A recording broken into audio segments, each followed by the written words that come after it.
Happy 4th of July and happy Christmas, Merry Christmas in July. Yes, I still have my tree up. Hey, if you go this far, you just go the rest of the year with it.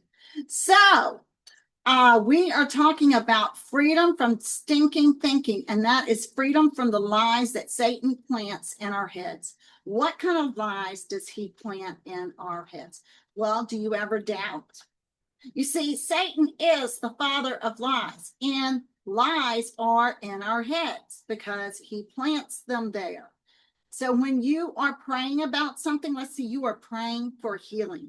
Let's see, you're praying for a child or a grandchild, or you are praying for a financial breakthrough. And those feelings of doubt creep in. That child will never be saved. That healing will never come. My life will never be the same again. I can't make it. Those are doubts and those are lies. Now, yes, maybe God does choose not to heal.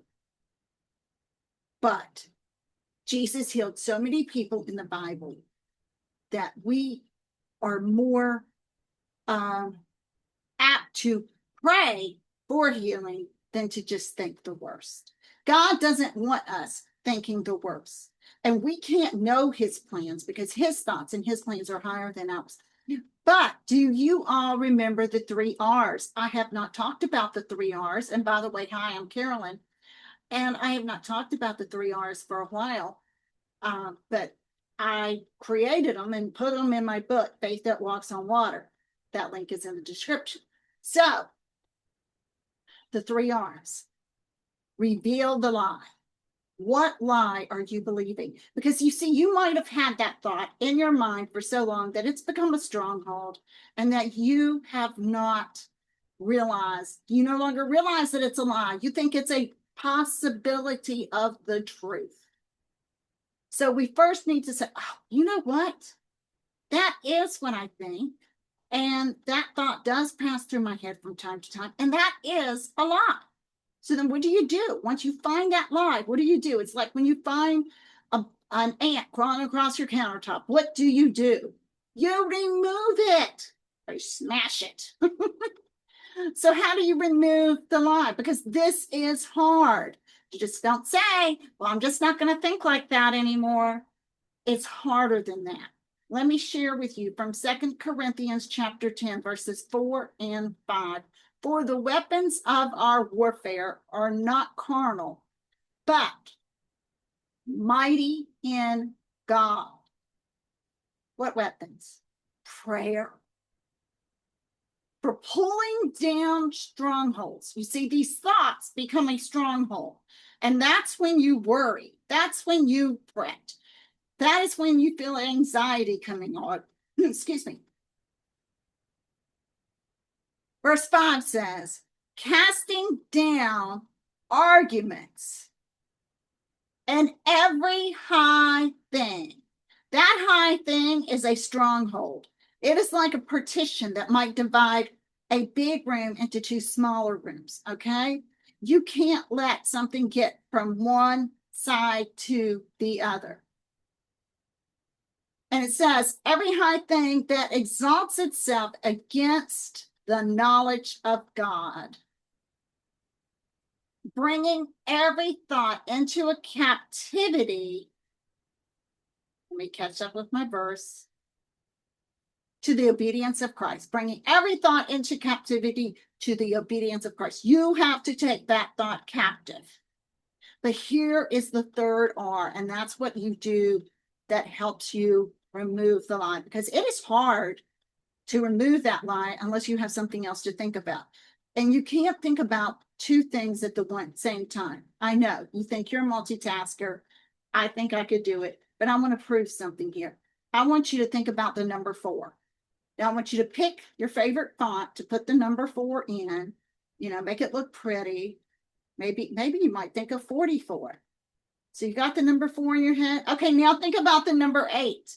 You might even see a dollar sign in front of the 8. It might say save $8 on one of those big signs at Walmart. You're not thinking about number 4 anymore, are you? Your picture in your mind, which is the only things I see, it's no longer 4 or 44. You're seeing save $8. So the third R is replace the lie with God's truth. And this is so wonderful. And I got you a special story here at the end if you want to hang on. Replace the lie with God's truth. Pick a verse out of all those verses in the Bible. Pick 1, pick 2, pick however many you need. And you know what I would do if I could see? I would put my verses on sticky notes and I would attach them, stick them on my bathroom mirror, on the mirror on my dresser, on the steering wheel, because if I could see, I could drive, or on my sun visor.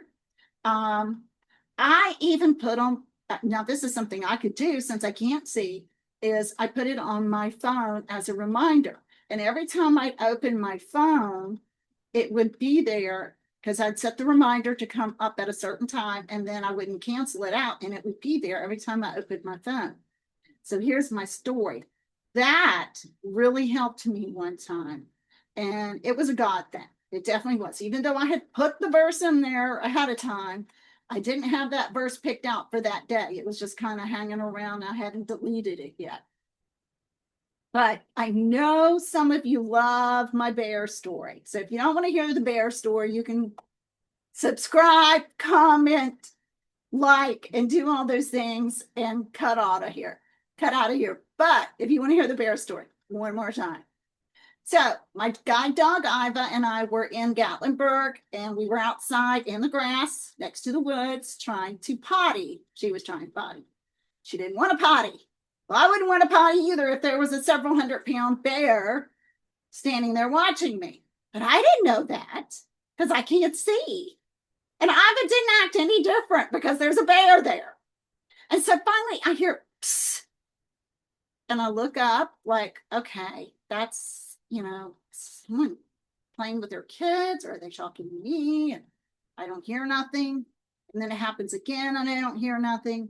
And then finally the last time, and he does it in a whisper like this, hey, lady, there's a bear. Like he's really trying so hard not to scare his bear that he is watching from his balcony. And I guess he didn't realize I was blind. And of course, when someone says to you, hey, lady, or hey, man, there's a bear, what are you going to do if you can't see? I jumped. And I jumped I jumped up. I didn't jump over here or over there. I jumped straight up. So I stayed right in the same place. So I wasn't moving towards the bear. And then I realized I don't know where the bear is. And I yell, where? And he says, oh, he's gone back down in the woods now. So he was so disappointed. But the bear growled at me. When I screamed, the bear growled. So much fear in me. I took off running with Iva to the hotel door. And as soon as I got in the door, I pulled my phone out to call my husband. And there was the verse. Greater is he who is in you than he who is in the world. Didn't I need to hear that? That was, even though that verse was on my phone, that was a God intervention. That was God telling me, I surrounded you with my angels and I protected you. So that's a good place to put your truth. So remember the 3 R's. Reveal the lie. Sometimes that's hard to do.